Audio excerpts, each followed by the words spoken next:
गुंडे मवालियों के पीछे तेल लगाने का काम जो करते हैं वो अखिलेश यादव करते हैं। तो जितने मर्जी गुंडे मवाली दंगाई रेपिस्ट जोड़ना हो जोड़ लेंगे, सबकी गांड योगी जी तोड़ देंगे। कोई नहीं बचने वाला है, क्योंकि योगी आदित्यनाथ नाम है उत्तर प्रदेश के भविष्य का, उत्तर प्रदेश की उम्मीद का, उत्तर प्रदेश के जलवे का, केवल भारत में नहीं दुनिया भर में। और जितना जोर लगाना हो अखिलेश यादव को, उनके पार्टी के लोगों को, जितने गुंडे रेपिस्ट मोटरसाइकिल छिनैती करने वाले, डकैती मारने वाले और दंगा करने वाले जितने भी हैं सबको जोड़ लीजिए।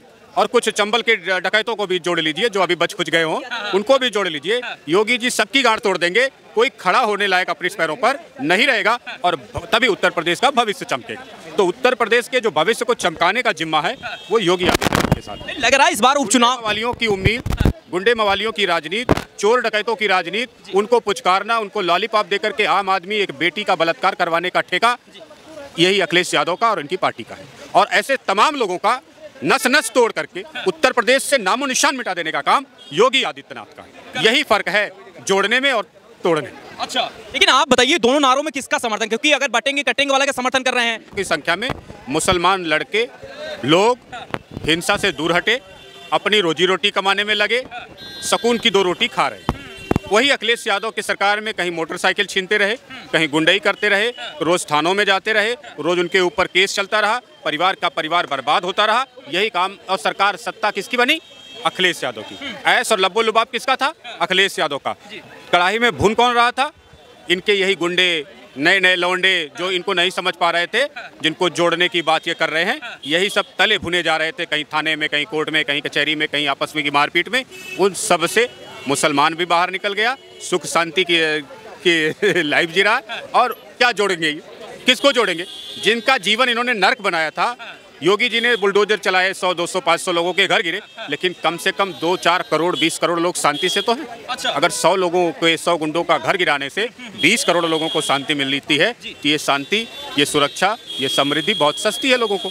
आपको लगता है कि सुरक्षा की जब रात दिन को 2 बजे हम मोटरसाइकिल लेके निकलते थे ना घर से 4 किलोमीटर दूर, आजमगढ़ की ही बात बता रहा हूँ, तो छिनैती हो जाती थी कट्टा दिखा के। कट्टे में गोली हो ना हो, लगा दिया तो मोटरसाइकिल छोड़ के ही जाना है। और वहाँ मुस्लिमों का गांव भी था, ठाकुरों का गांव भी था, यादवों का गांव भी था, सबका। किसी के बूते में दम नहीं था दोपहर को 2 बजे गाड़ी लेके 3 किलोमीटर का इलाका पार कर ले। आज सबकी माँ शांत हो गई है, सब अपने घरों में दुबक गए हैं। कुछ पैदा नहीं हुए पिछले 10 साल से, और जो पैदा हुए थे वो अपने काम धंधे में लग गए हैं। तो सबको शांति है, ठीक है ना। अखिलेश यादव जिनको जोड़ने की बात कर रहे हैं, वो गुंडों को जोड़ेंगे, मवालियों को जोड़ेंगे, दंगाइयों को जोड़ेंगे, किसी डकैत को जोड़ेंगे, उसके परिवार को जोड़ेंगे, या मोटरसाइकिल छिनैती करने वालों को जोड़ेंगे। दिन में कट्टा दिखा के नोएडा गुड़गांव में जो लोग छिनैती कर लेते थे, बच्चों का मोबाइल छीन लेते थे, पैसा छीन लेते थे, चॉकलेट खाने की टॉफी के पैसे छीन लेते थे, उनको जोड़ लीजिए ना। उनकी गांठ तोड़ने का ठेका तो हमने ले ही रखा है और हम तोड़ते रहेंगे, और तब तक तोड़ेंगे जब तक टूट नहीं जाती।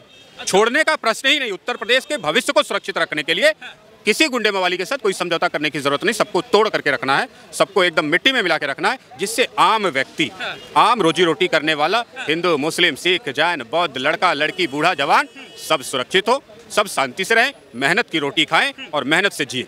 आप इतनी तारीफ कर रहे हैं, अखिलेश यादव तो बराबर तस्वीर से कहते, तुलना करके देख लीजिए कौन गुंडा लग रहा है, कौन। आप एक चीज बता दूं, योगी आदित्यनाथ जी थोड़ा ईमानदारी, थोड़ा आराम से काम कर रहे हैं। मैं होता तो और 200 गुना ज्यादा तेज तोड़ता, और तोड़ करके ना सामने खड़ा करके अखिलेश यादव को तोड़ डालता, और किसी को नहीं छोड़ता। जितने गुंडे मवाली थे उत्तर प्रदेश में सब शांत होते। कह रहे हैं कि यही ना कि बीजेपी वाले योगी आदित्यनाथ, क्योंकि फ्रंट फुट पे जो है योगी आदित्यनाथ आ रहे हैं, बटेंगे तो कटेंगे, ये क्या जरूरत पड़ गई? भाईचारा की बात होनी चाहिए ना, देश में भाईचारा होना चाहिए ना।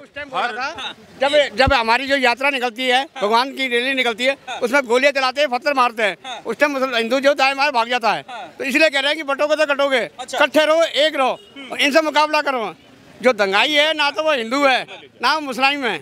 मुसलमान भाई ये कहते हैं कि ये हमारी औलाद नहीं है, मुसलमानों की औलाद नहीं है जो दंगाई कर रहे हैं। और हिंदू भाई में भी ये कहते हैं कि हमारी औलाद नहीं है जो दंगाई करते हैं, दंगाई को गोली मारो। बाकी नहीं, लेकिन जो ये कह रहे हैं कि बटेंगे तो कटेंगे, क्या जरूरत है? भाईचारा की बात होनी चाहिए देश में। आप सुनिए, सब लोग सुनिए। ये जो पत्रकार महोदय है ना, अभी इनकी 18-20 साल उम्र है, इनको ज्यादा पता नहीं। आपने बताया हिंदुस्तान कहाँ तक था? कंधार तक था। राजपूतों का शासन कहाँ तक था? पाकिस्तान के जितने जिले हैं सब राजपूतों के शासन में थे। बांग्लादेश में कितने हिंदू थे पता है? सब हिंदुत्ववादी बांग्लादेश था। क्यों खत्म हो गया? हम बटे, हम मुकाबला नहीं कर पाए हिंसक लोगों का, हम उनके आगे दबना शुरू कर दिए, उन्होंने डराना शुरू किया। जम्मू कश्मीर में क्या हुआ, डर गए तो वो जीत गए, और जब लड़ गए तो किसी की बूते में दम नहीं है। पिछले 30 सालों में कितनी लाशें गिर गई, लेकिन किसी की बूते में दम नहीं कि सामने से आके युद्ध कर ले।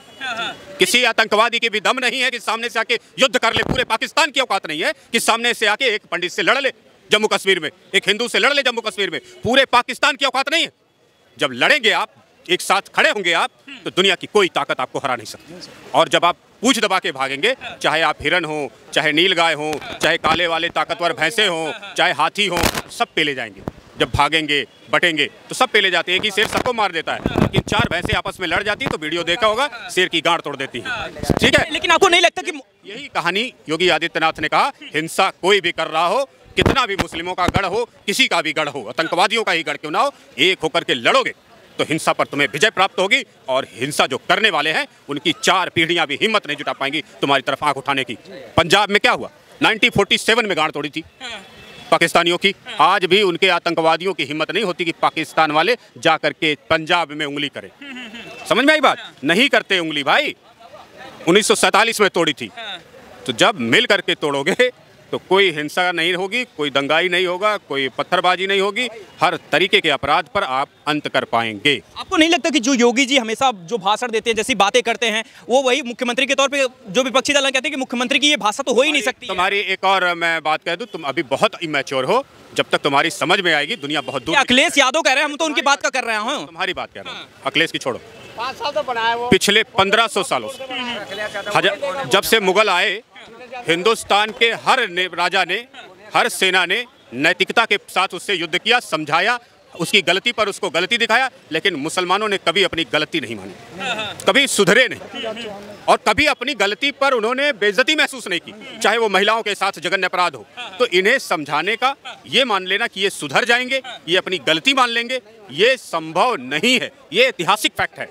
ये पाकिस्तानियों ने 1962 में, 71 में, 99 में रोज लश्कर तैयबा के 4 आतंकी भेजता है। कभी उसने अपनी गलती मानी, कभी गलती मानी, कभी उसे शर्मिंदगी महसूस हुई, कभी उसने सुधरने की कोशिश की। फिर आप किसको सुधार रहे हो भाई, और क्यों ये कोशिश कर रहे हो? तुम खुद को सुधारो, खुद को ठीक करो, दूसरे के ठीक करने की जिम्मेदारी मत लो। यही योगी आदित्यनाथ ने कहा। आपको लगता है कि सबसे, आपको अगर क्या रीजन है क्यों योगी आदित्यनाथ को आप लोग इतना पसंद कर रहे हैं, जबकि उनकी भाषा जो उस तरीके की है, कुछ लोगों को पसंद नहीं आ रहा है। अखिलेश यादव जो विपक्षी दल में है, उनको तो पसंद बिल्कुल नहीं है। गांव में रहते हो ना, गांव में वहाँ बिच्छू रहता है, सांप रहता है, छछुंदर रहते हैं, चूहे रहते हैं, सबके साथ हम समान व्यवहार करते हैं, किसी को मारना नहीं चाहते। लेकिन सांप को क्या वैसे ही पकड़ सकते हो जैसे गाय बैल को पकड़ते हो? बिच्छू को वैसे ही कंट्रोल करोगे जैसे केचुए को कंट्रोल करते हो? हैं? नहीं करते हो ना।